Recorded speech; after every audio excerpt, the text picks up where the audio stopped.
আছিলোঁ মানে ভাত খাই থাকোঁতে ইমান প্ৰচণ্ড শব্দ এটা দিছে নহয় যে বহুত ডাঙৰ শব্দ দিছে তাৰপিছত ওলাই আহি চাইছোঁ গোটেই ওপৰলৈ মানে গেছ উঠা দি আৰু গোটেই আমাৰ টিংপাতে গোটেই তেল কৰি দিছে মানে ইমানেই অনিষ্ট কৰিছে গোটেই ঘৰৰ অৱস্থা নাইকিয়া কৰি দিছে মানে গোটেই তেল ঘৰৰ মানে টিংপাতত গোটেই তেল মানে বৰষুণ দিয়াতেই তেল পৰিছে মানে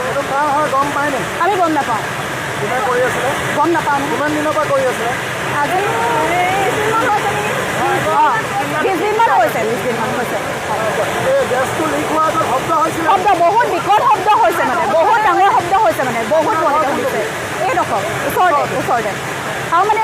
এইটো হোৱাৰ পৰা আমাৰ বহুত দিগদাৰ হৈছে ৰাস্তা পদূলিৰ পৰা আদি কৰি ৰাস্তা পদূলি মানে ইমানেই বেয়া কৰি দিছে নহয় আৰু আমাৰ কাৰণ ইভাগে বনাই নিদিয়ে এইটো ONC ৰাস্তা আমি বহুত কষ্ট পাইছোঁ মানে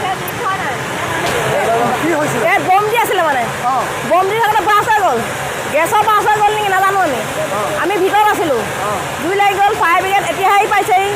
পোৱা দেৰি হ'ল আকৌ ইয়াত পানী থাকে না সেইবোৰ পানী মাৰিলে অলপ তথাপিতো অলপ হেৰি হৈ আছে আপোনাৰ ঘৰ কোনটো মোৰ ঘৰ এইটোৱে বতীয়াবাৰী ইয়াতে 22 ঘাটতে আপোনালোকে ভয় খাইছে মোৰ ল'ৰা এটাই মানুহজন এজন ভয় নাখায় কি কৰিম আমাৰ সম্পত্তি বুলিবলৈ সেয়াহে